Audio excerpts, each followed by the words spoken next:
사랑 많으신 주님 감사합니다. 하나님 우리에게 약속하셨음에 우리가 그 약속 붙들고 하나님 우리에게 주신 내게 주신 우리 가정에 주신 이 민족에 주신 그 말씀 붙들고 우리가 나아갑니다. 하나님 그 믿음을 이 시간 우리에게 더하여 주시옵소서. 하나님이 약속하셨고 하나님의 말씀하셨음에 그 약속과 말씀이 이루어질 것입니다.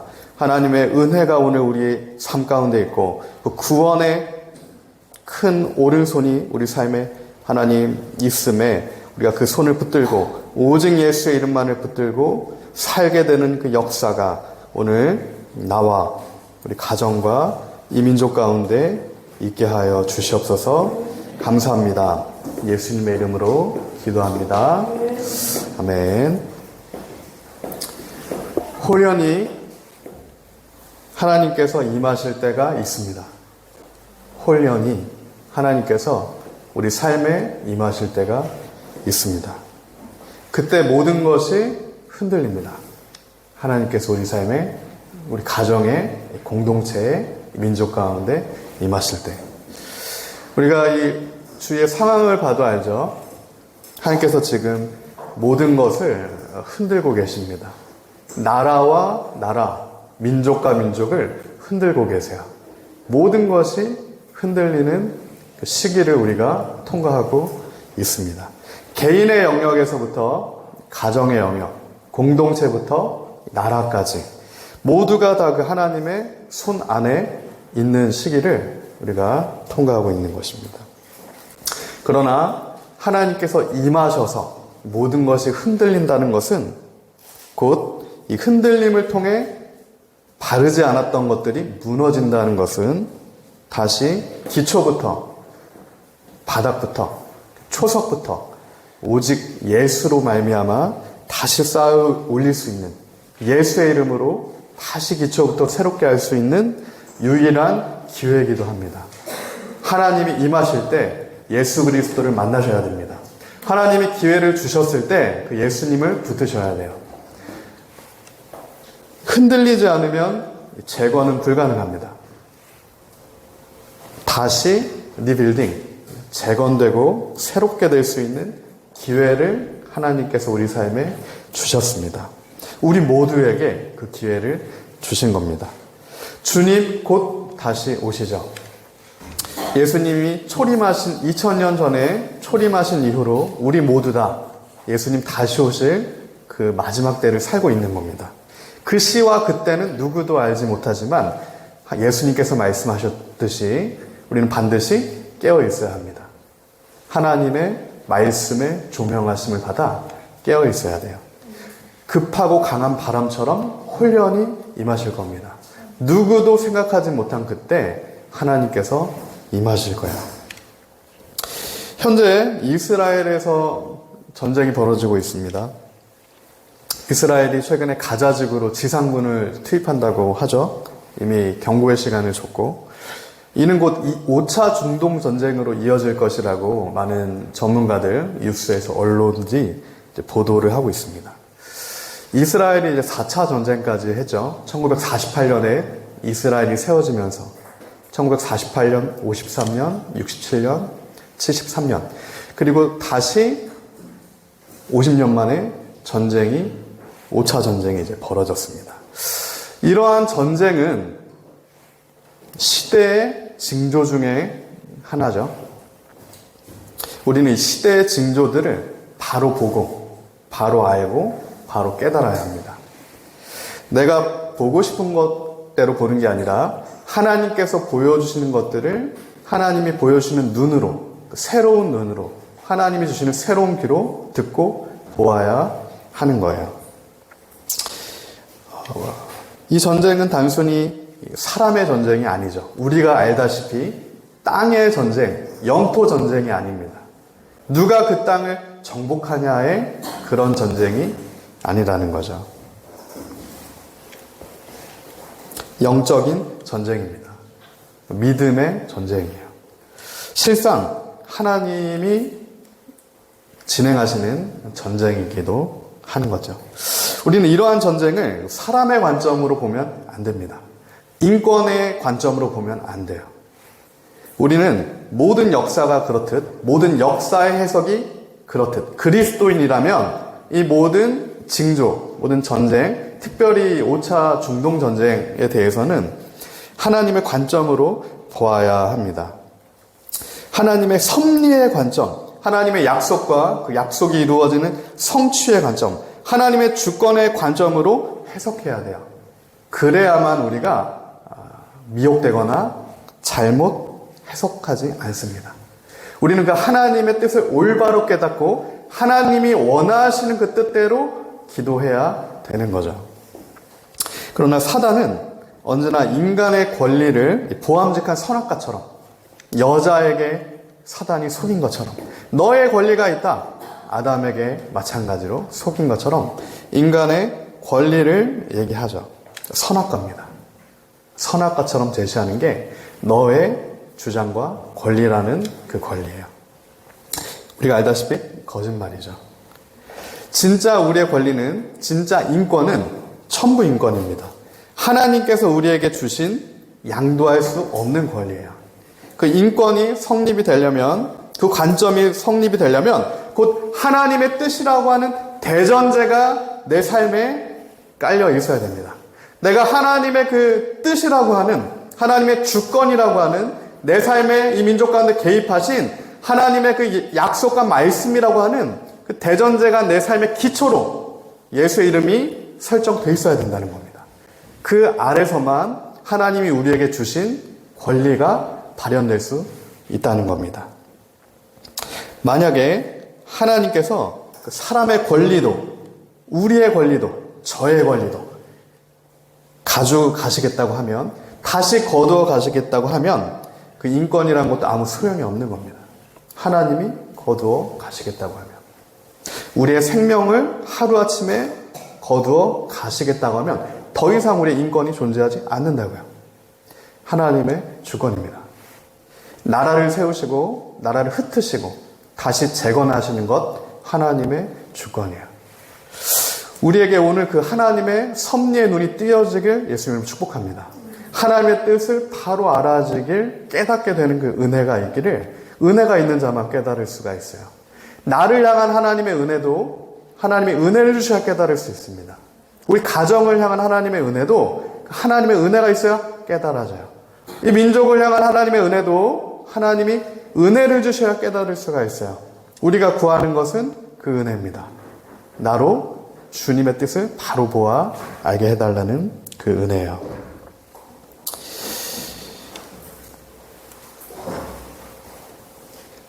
그렇기 때문에 우리가 할 수 있는 기도, 우리가 할 수 있는 그 기도는 하바국의 기도입니다. 주님의 뜻을 수년 내에 이루어 주십시오. 하나님의 뜻을 수년 내에 이루어 달라는 그 하바국의 기도를 이 마지막 때를 살고 있는 우리가 주님 앞에 해야 된다는 거예요. 하바국 3장 2절입니다. 여호와여, 내가 주께 대한 소문을 듣고 놀랐나이다. 여호와여, 주는 주의 일을 이 수년 내에 부응하게 하옵소서. 이 수년 내에 나타내 시옵소서. 진노 중에라도 긍휼을 잊지 마옵소서. 하나님의 진노 중에라도 우리를 향한, 나를 향한 긍휼을 잊지 말라는 기도입니다. 하나님이 임하실 때 나를 하나님 보호하시고 나에게 그 은혜를 달라는, 긍휼을 달라는, 긍휼함을 입는 기도죠.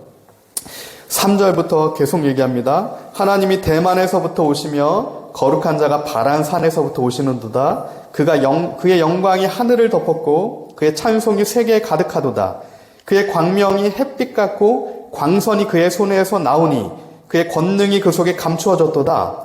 역병이 그 앞에 행하며 불덩이가 그의 발밑에서 나오는도다. 그가 서신즉 땅이 진동하며 그가 보신즉 여러 나라가 전율하며 영원한 산이 무너지며 무궁한 작은 산이 엎드러지나니 그의 행하심이 예로부터 그러하시도다. 내가 본즉 구산의 장막이 환란을 당하고 미디안 땅의 휘장이 흔들리는도다.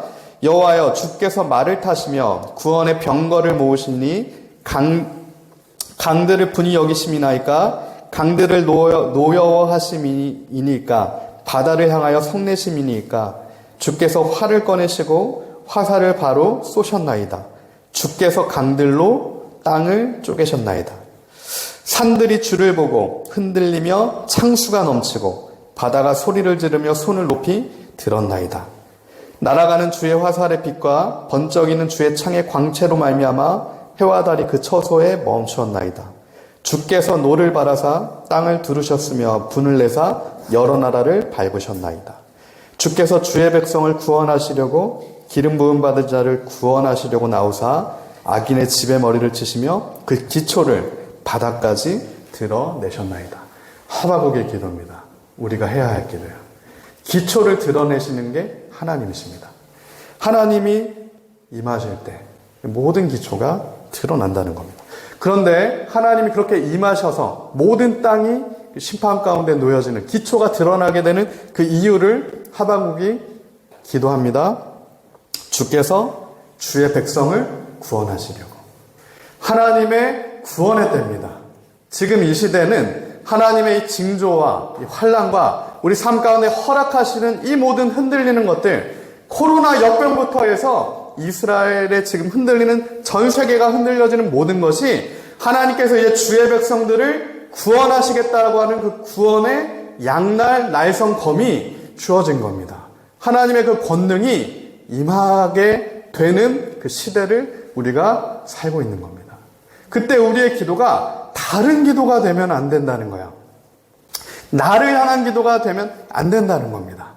이 하박국의 기도가 돼요. 하나님, 이 시간에 주님의 구원 얻을 자들을 구원해 주십시오. 하나님, 저 북한 땅에서 주님을 찾는 주의 백성들을 구원해 달라는 기도, 그 이스라엘 땅에서 주님께 돌아와야 되는 주님의 백성들을 하나님 이 시간 가운데 구원하여 달라는 그 기도가 오늘 우리 민족의 교회의 기도가 되어야 합니다. 그 기도가 동일하게 우리의 기도가 되길 소망합니다. 이 하박국이 말한 온 세상이 흔들린 이유, 주님의 심판 가운데 열국이 서게 된 이유는 주께서 주의 백성을 구원하시기 위해서 악인의 집에 머리를 치시고 그 기초를 바닥까지 드러내시는 겁니다. 주님께서 그 일을 행하고 계십니다. 열방 가운데, 이 민족 가운데, 그리고 우리 가정 가운데 하나님이 하신 거예요. 내가 한 게 아닙니다. 내가 의지적으로 기초가 드러난 게 아니란 얘기예요. 하나님께서 그 기초를 드러내신 겁니다. 그 모든 우상을 제거하게 하기 위해서 하나님께서 임하셔서 흔들게 하셔서 그 우상을 다 털어내게 하기 위해서 오직 정금과 같은 새로운 심령으로 마음의 변화를 받아 오직 예수로 그 기초를 새롭게 세워 그 생명의 문을, 그 좁은 문을, 그리스도의 문을, 생명의 길을 걷게 하시기 위해서 이 땅의 백성을 구원하시기 위해서 흔들고 계신 거죠. 리뉴, 리빌딩, 리스토어, 그 재건의 소망이 그러나 우리에게 있습니다. 이처럼 하늘로부터 하나님의 구원의 손이 호련히 주의 백성들의 삶 가운데 임할 때 그 빛이 우리의 삶을 관통하게 될 때, 이전과는 하나님께서 전혀 다른 차원으로 우리를 옮기실 때, 우리의 삶 가운데 직접적으로 하나님이 개입하시고 역사하실 그 카이로스의 때가 있습니다. 삶 가운데 말씀이 실제가 되는 시간이 있어요. 그 전까지는 귀로만 듣던 것이, 그 전까지는 비닐 덮인 눈으로 내가 희미하게 보던 것이 하나님께서 그 눈의 비닐을 벗겨주실 때, 하나님의 소리를 들려주실 때 보게 되고 듣게 되는, 귀머거리가 다시 귀가 낫게 되고 소경이 눈이 보게 되는 그 역사가 하나님의 시간에 깨달아지는 역사가 하나님의 시간에 있다는 겁니다. 삶 가운데 말씀이 진짜가 되는 역사. 우리 모두 그 역사를 경험해야 됩니다. 하나님의 말씀이 진정으로 우리 삶 가운데 실제가 되어지는, 하나님의 말씀이 우리의 양식이 되고 하나님의 말씀이 우리의 삶을 인도하는 그 실제적인 역사가 우리 삶에 깨달아져야 돼요. 욥의 고백처럼 귀로만 듣던 것이 이제 눈으로 깨달아지는 그 역사가 우리 삶에 있어야 합니다. 오늘 본문에 살이 등등했던 살인자 사울의 삶 가운데 그 하나님의 카이로스의 역사가 일어난 겁니다. 오늘 본문에 하나님의 그 카이로스의 역사가 일어난 거예요. 자기의 권리를 손에 들고 있던 그 살인자 사울의 삶에 하나님께서 호련히 임하셨다고요. 하루아침에. 누적된 게 아닙니다. 하루아침에 하나님의 은혜가 그 빛이 임하게 된 거죠. 사도행전 9장 1절이죠. 사울이 주의 제자들에 대하여 여전히 위협과 살기가 등등하여 대제사장에게 가서 다메섹 여러 회당에 가져갈 공문을 청하니 이는 만일 그 도를 따르는 사람을 만나면 남녀를 막론하고 결박하여 예루살렘으로 잡아오려 함이라. 스데반을 죽이고도 그 거룩한 피에 책임이 있음에도 하나님의 긍휼을 구하는 것이 아니라 사울이 어떻게 했습니까? 오히려 더 살이 등등했어요. 악은 브레이크가 없는 겁니다. 죄는 더 큰 죄로 나아가는 거예요. 내가 죄를 지었다? 하나님이 내 삶에 개입하셔서 기회를 주셨을 때 하나님의 손을 붙들지 않으면 더 큰 죄로 간다고요. 스스로 멈춰지지 않습니다. 브레이크가 고장난 게 우리 삶에는 우리가 붙들고 있는 죄라고 하는 차예요. 그 차에서 내리셔야 되는 겁니다. 브레이크가 고장난 차에서 내리셔야 된다고요.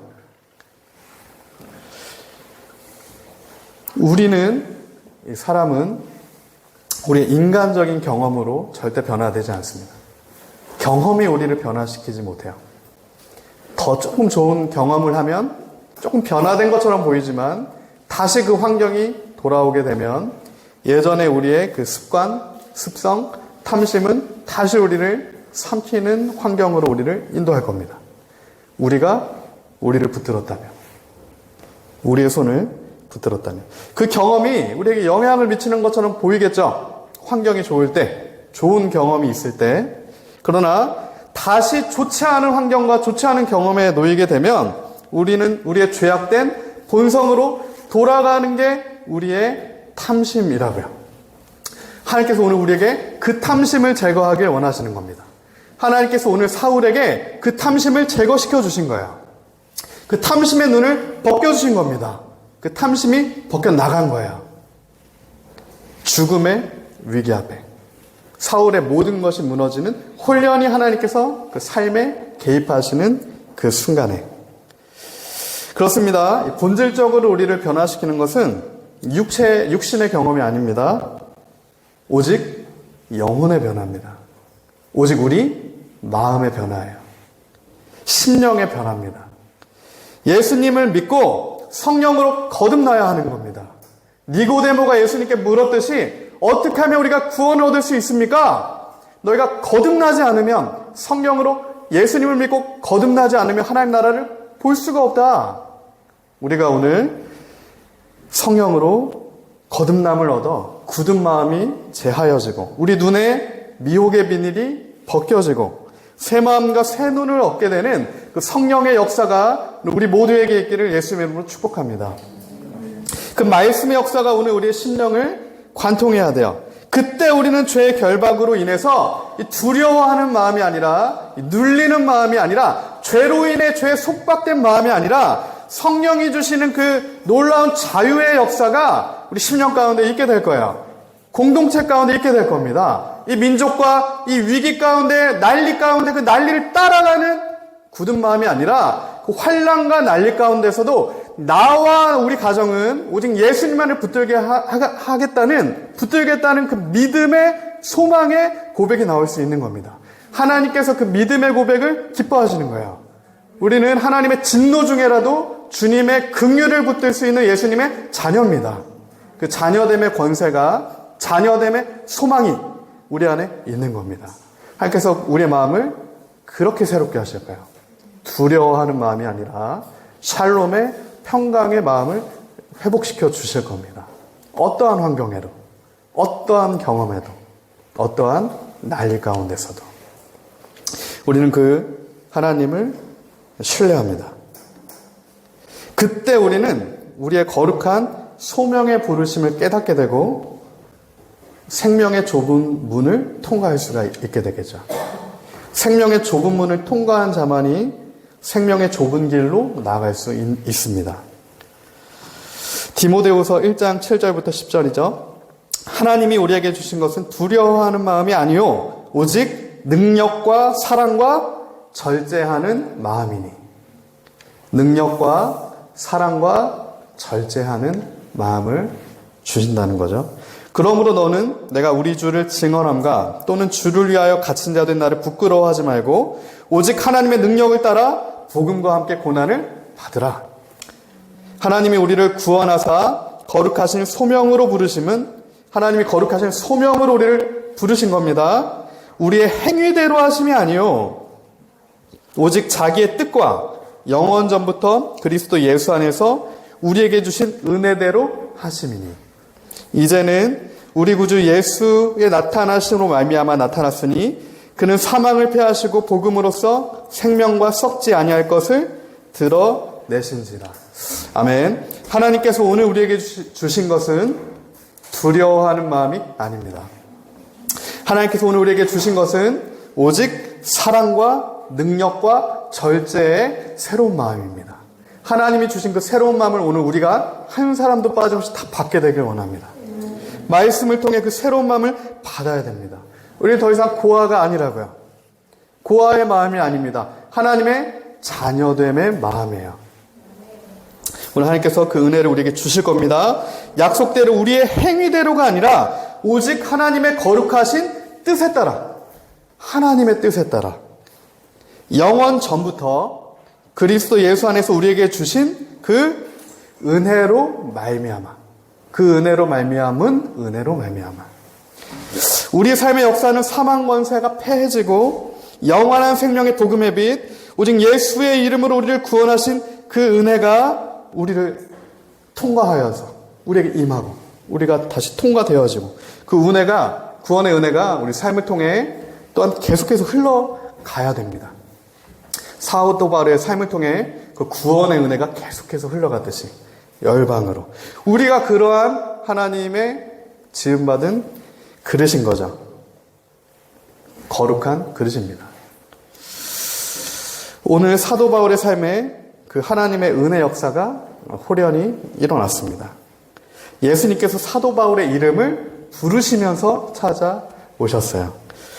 3절부터 5절입니다.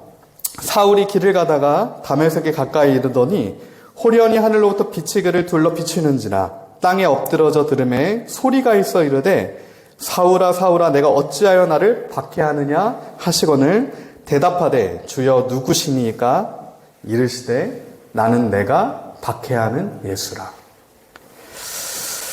예수님께서 사울의 마음 가운데 심령 가운데 임하십니다. 그리고 흔드셨어요.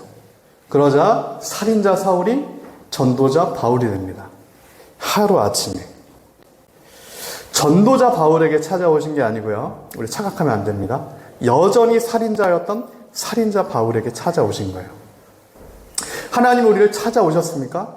그럼 우리는 더 이상 살인자의 삶 가운데 있지 않다고요. 이젠 전도자의 삶 가운데 있는 겁니다. 그 복음을 맡은 자의 삶 가운데 놓여지는 옮겨짐의 구원의 은혜가 우리 삶에 있는 거예요. 하나님의 역사하심은 인간의 경험, 인간의 이성, 인간의 한계를 뛰어넘는 역사하심입니다. 그래서 하나님의 역사는 하나님의 섭리입니다. 하나님이 우리에게 계시해 주실 때만 우리가 깨달아 알 수 있는 그 역사가 하나님의 역사예요. 하나님이 우리 삶에 개입하시면 하루아침에 우리는 변화될 수 있습니다. 하나님이 우리 가정 가운데 임하시면 하루아침에 우리 가정은 새롭게 될 수 있습니다. 하나님이 이 민족 가운데, 이 시대 가운데 호련히 임하시는 그날 모든 것은 불에 탈 것이지만 그 환난 가운데 주의 백성들은 구원을 얻게 될 겁니다. 우리가 모두 구원 얻은 주님의 백성입니다. 그 마음이 우리 안에 하나님 주시는 마음이에요. 두려워하는 마음이 아니라 구원받은 주님의 백성으로서의 자유한 새로운 마음.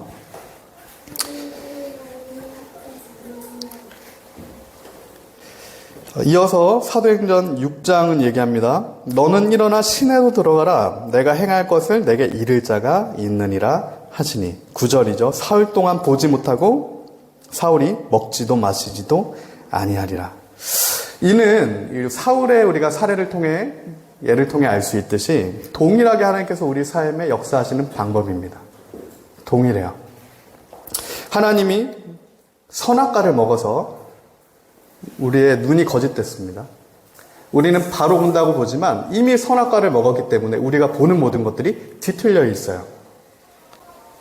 그렇기 때문에 그 거짓된 눈을 새롭게 하시기 위해 하나님이 우리의 그 탐심의 눈을 멀게 하시는 겁니다. 새로운 눈을 주시려면 이미 가지고 있는 우리의 그 탐심의 눈이 벗겨져야 돼요. 뽑혀져야 됩니다. 뽑아내줘야 돼요. 잘못 보고 있는 그 눈이. 탐심의 눈이 멀었을 때 그때 비로소 주님의 말씀이 귀로 들려지는 역사가 일어나요. 앞이 보이지 않으니까 내 눈으로 더 이상 볼 수 없으니까 하나님의 말씀이 귀로 들려지는 그 역사가 우리 심령에서 일어난다는 겁니다. 사울에게 그 역사가 일어났고요. 그리고 다메섹의 아나니아가 사울에게 그러했듯이, 그리고 변화된 바울이 초대교회 성도들 그 베드로에게 그러했듯이 어떻게 하나님의 말씀대로 살 것인가를 함께 고민하고 함께 나눌 그 동역자들을 우리 삶에 붙여주신다는 겁니다. 내 힘으로 안 되니까요. 내 힘으로 안 되니까 하나님께서 아나니아를 통해 사울에게 어떻게 행할지를 알려주시는 겁니다. 내 힘으로 안 되니까 이 바울을 통해, 하나님의 뜻을 알게 된 바울을 통해 지금 잘못 보고 있는 베드로의 눈을 벗겨주신 거예요. 초대교회 성도들을 인도하시는 겁니다. 그 역사를 하나님께서 우리 삶에 이루시는 거예요. 그런 의미에서 하나님께서 우리 삶에 붙여주신 지체들, 가정, 공동체, 교회, 이민족, 다 우리를 하나님의 구원 얻은 자녀의 삶으로 인도하시기 위해서 하나님께서 주신 하나님의 은혜의 삶인 거죠. 은혜의 때인 겁니다. 때를 따라 공급하시는 그 은혜가 우리 삶에 있어요.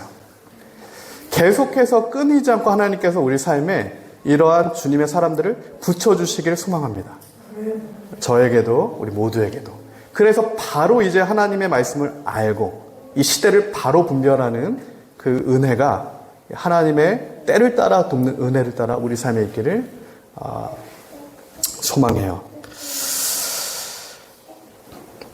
사울이 그랬죠.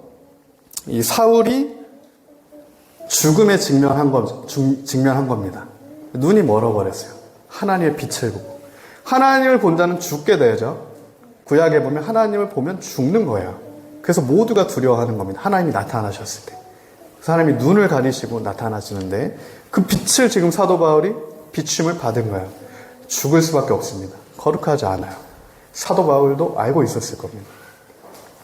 그렇기 때문에 사도 바울이 그 자신의 그 죽음의 위협 앞에 붙들 수 있는 건 자신 안에 없었어요. 그동안 내가 했던 의에 하나도 없었다고요. 내가 많은 이들을 하나님을 위해 죽였었는데 그게 나의 의가 아니라 나의 죄였구나. 이것만 깨달아졌을 뿐이지 내가 붙들 수 있는 게 더 이상 없습니다. 사도 바울한테. 지금부터 사도 바울이 붙들 수 있는 건 하바국의 기도예요. 하나님의 오직 그 긍휼을 붙드는 기도입니다. 예수님의 은혜를 붙드는 기도예요. 예수의 이름을 붙드는 그 기도입니다. 사도 바울은 그 기도를 하면서 사흘 밤낮을 요나가 물고기 뱃속에 들어가서 뱃속에 들어간 요나가 무엇을 붙들 수 있었겠습니까? 내가 그동안 하나님 앞에 했던 나의 공적을 보고 하나님 나를 살려주세요 라고 할 수 없어요. 사도 요나가 물고기 뱃속에 그 수올에 들어가서 사흘 밤낮을 하나님께 부르짖으며 기도했던 것은 이 진노 중에도 하나님 긍휼을 주십시오 라고 하는 그 은혜를 구하는 기도였습니다. 마찬가지 기도를 바울이 사흘 동안 눈이 먼 채로 하나님께 붙들려 있는 거죠. 이 죽음을 증명한 사울의 고민은 예수 그리스도가 누구신가? 나는 이제 진정한 본격적인 고민을 했을 거예요. 그동안 내가 예수 믿는 자들을 핍박했는데 그 예수가 하나님의 아들이셨구나. 이게 깨달아진 겁니다. 그 전까지는 안 깨달아졌어요. 그래서 내가 믿는 하나님을 믿는 방법대로 행했지만 그게 하나님의 방법이 아니었던 겁니다. 그 진짜 하나님의 아들이신 예수님이구나. 그러면 구원은 어떻게 얻는 거야? 이 다시 기초적인 질문으로 사울이 다시 돌아간 겁니다. 눈이 벗겨지니까. 그럼 나는 무엇으로 구원을 얻는 건가? 죽음을 직면한 사람들은 제가 만나봤던 많은 죽음을 통과하거나 직면한 사람들 이 고민에서 다시 시작합니다. 구원은 무엇으로 얻게 되는가? 굉장히 기초적인 질문인데 죽음을 직면할 때만 할 수 있는 질문이에요. 죽음을 직면하지 않으면 우리가 다 방종합니다. 이래도 되겠지. 이 정도 하나님이 눈 감아 주시겠지. 하나님이 하지 말라고 했는데 해도 괜찮겠지. 내가 자꾸 거짓말해도 괜찮겠지라고 하는 탐심을 따라간다고요. 죽음을 직면하기 전까지는. 그래서 하나님이 우리 삶 가운데 죽음을 직면하게 하시는 겁니다. 그게 무엇이든 내가 쥐고 있는 살아있는 우상들을 부셔뜨리는 그 죽음을 직면하게 하시는 거예요. 주중에 제가 하나님께서 계속해서 이제 교회를 하면서 복음을 전할 수 있는 기회들을 주시는 것 같아요. 저 개인적으로도. 이제 교회에서는 메시지를 전할 기회를 주시지만 개인적으로는 어떻게 하면 우리가 구원을 얻을 수 있는가? 그것에 대한 전도죠. 복음 증거입니다. 그럼 그것들을 할 수 있게끔 하나님께서 사람을 만나게 해주시고 그러한 장소를 허락하시고 연결시켜주는 말씀 실제가 되는 경험들을 제가 또 하게 되고 아마 또 많이 그런 경험을 하고 계실 겁니다. 하나님이 세례를 행하셨기 때문에. 근데 정말 하나님의 은혜는 그 과정 가운데 우리가 믿음으로 예수의 이름을 구원 얻을 이름 오직 예수 그리스도를 믿음으로 구원 얻는다고 하는 다른 어떤 것이 아니라 오직 하나님의 아들 예수님을 믿음으로만 구원을 얻는다고 하는 그 복음을 전파했더니 그 심령이 열리게 되는 역사들이 있더라는 겁니다. 정말 죽음을 통과한 자들은 그 복음이 들려졌을 때 그 하나님이 예비하신 자들, 사도 바울, 아나니아를 통해 다시 한번 하나님의 복음이 전파되었을 때 그것을 예수님을 붙들고 믿게 되는 그 역사가 있게 되더라고요. 주중에 제가 그래서 하나님께서 최근에 이번 주에 이제 한 분을 또 만나게 해주셨는데 10년 전에 위암에 걸리셨대요. 위암. 병원에서 죽을 거라고 했답니다. 그래서 이분이 그래도 수술을 하려고 하다가 술을 엄청 많이 마시던 분이셨어요. 젊었을 때. 그래서 위에 암이 걸린 거예요. 위암. 술을 너무 많이 마셔서. 중독자여서. 그래서 위암에 걸려서 이제 병원에 실려갔습니다. 다음날 수술을 받아야 되는 거예요. 근데 이분이 수술 받기 전날에도 술을 마셨어요. 그렇게 죄는 끊어내기 힘듭니다. 어쩔 수 없어요. 우리 경험으로 안 끊어진다고요. 암에 걸려도 안 끊어지는 게 중독이에요. 그래서 하나님의 은혜가 있어야 됩니다. 그때 그 암에 걸린 그분이 술을 마셨어요. 수술 못 받았습니다.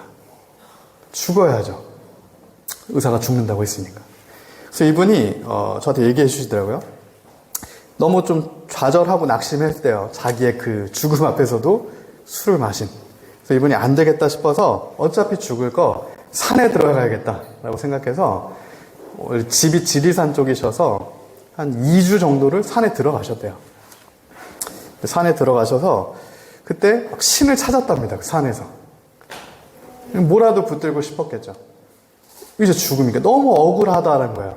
내가 그동안 50평생을 이렇게 정말 열심히 돈도 많이 벌고 성실하게 이렇게 살아왔는데 술 하나 먹은 걸로 암이 걸려서 내가 당장 내일 죽어야 되는 수술도 못 받고 죽어야 되는 이 억울함이 너무 몰려와서 근데 어떻게 할 바를 모르니까 그냥 산속에 들어가서 며칠 밤낮을 그냥 이렇게 뭐라도 붙들었다는 거예요.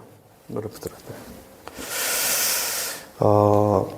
물론 그 장소에서 하나님을 바로 만나지 못했어요, 이분이.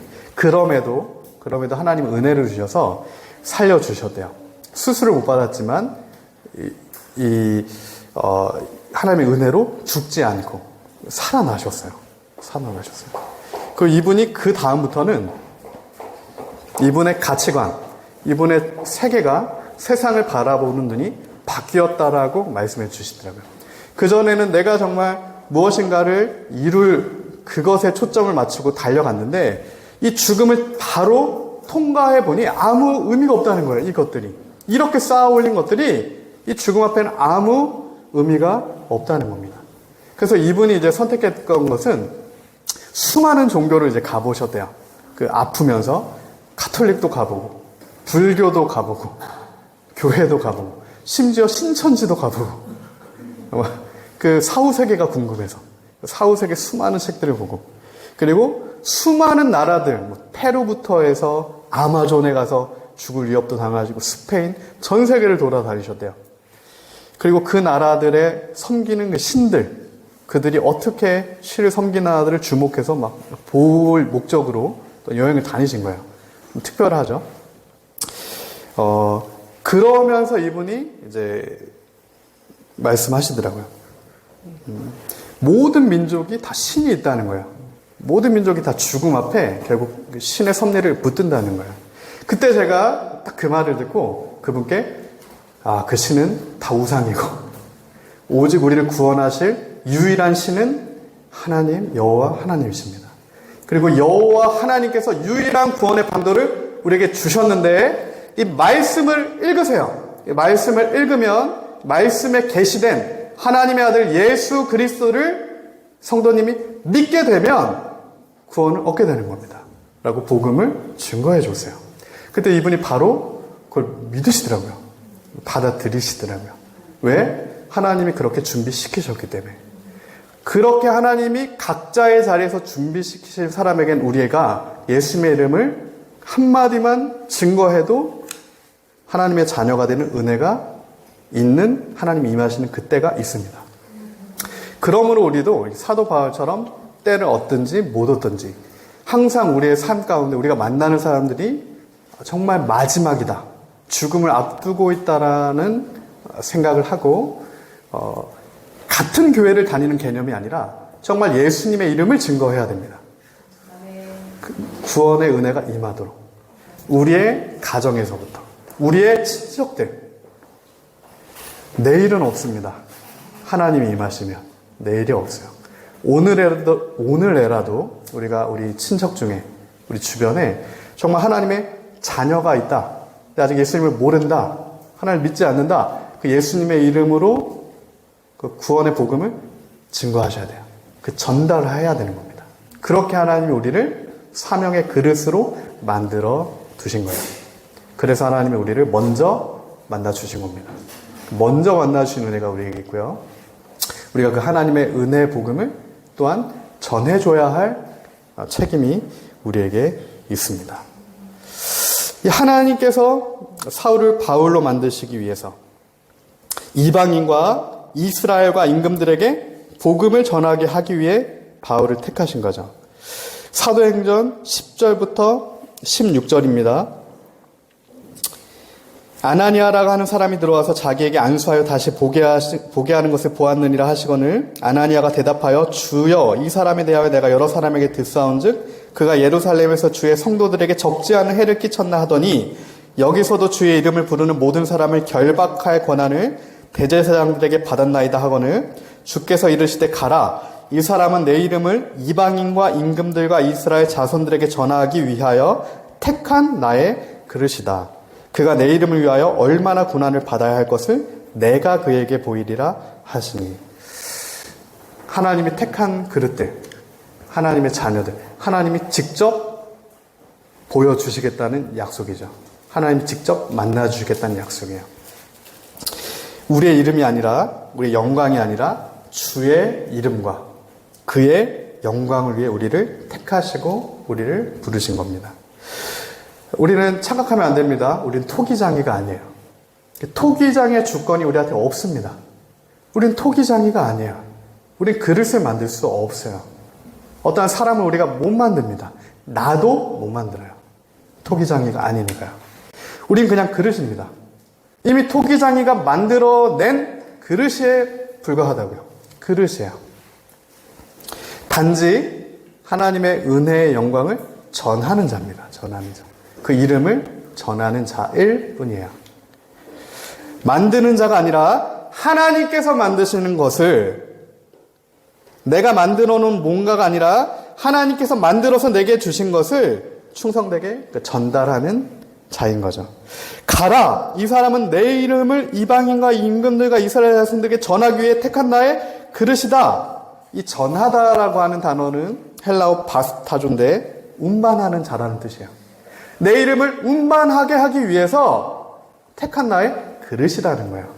뭔가 새롭게 하는 게 아니라 내가 너에게 준 그 이름을 운반하는 자로, 그 전하는 자로 우리를 그 그릇으로 택하셨다는 거죠.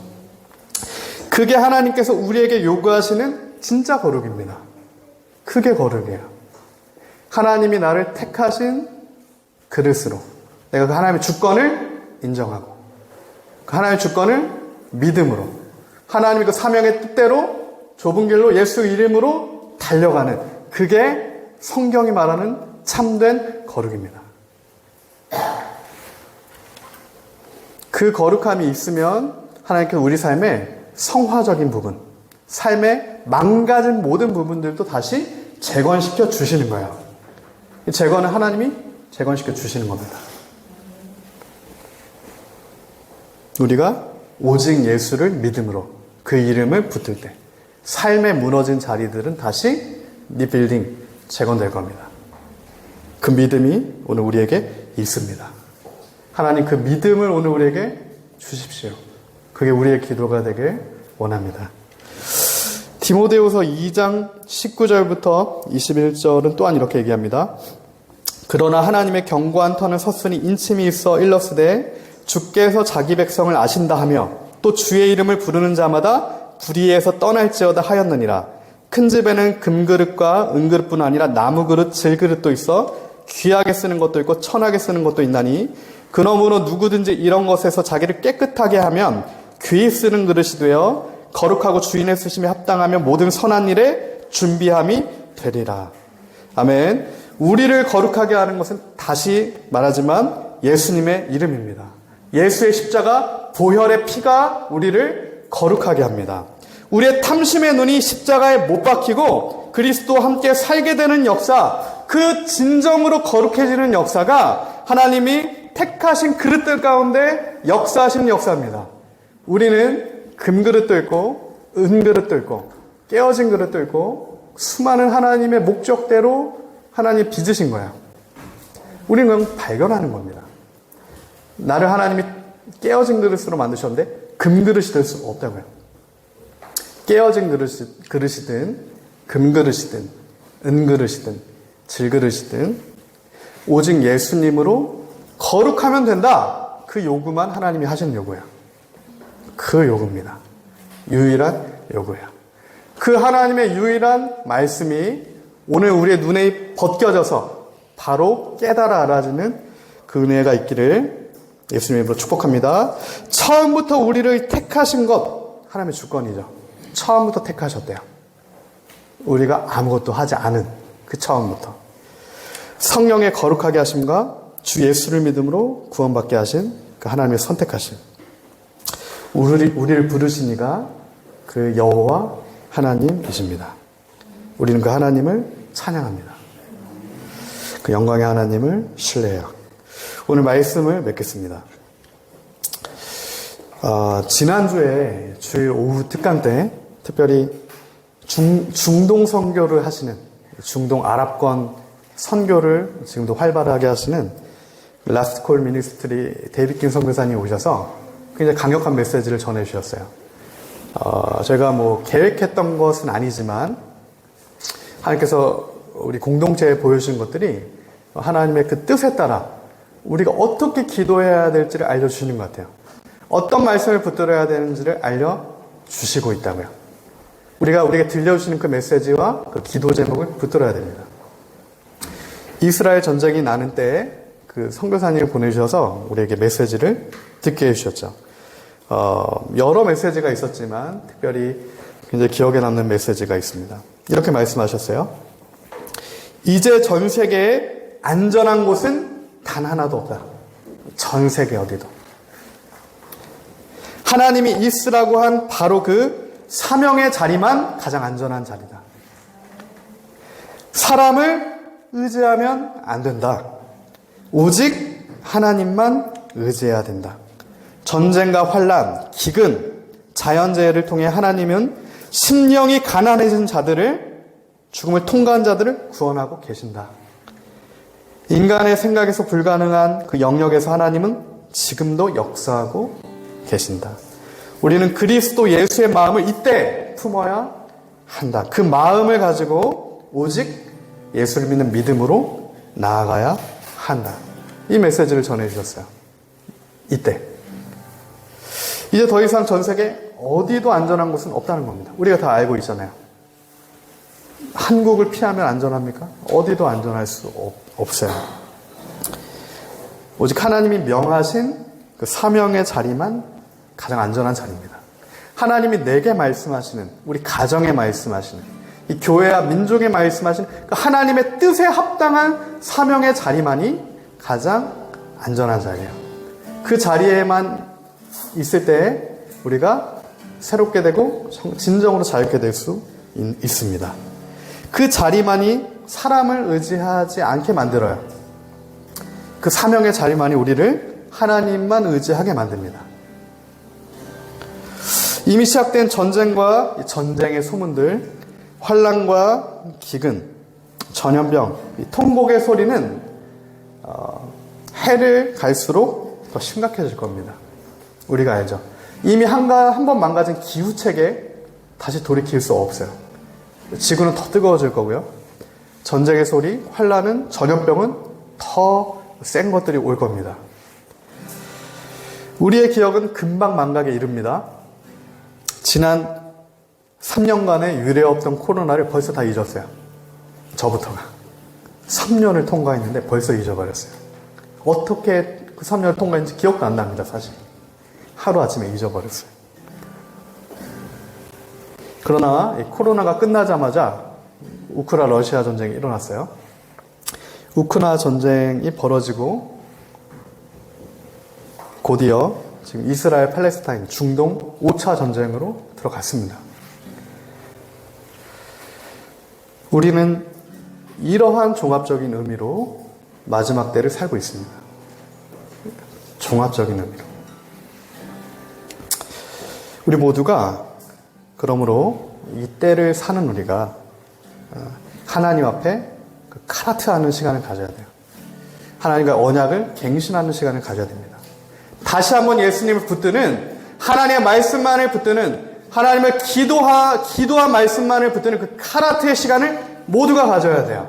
그 갱신을 통과해야 됩니다.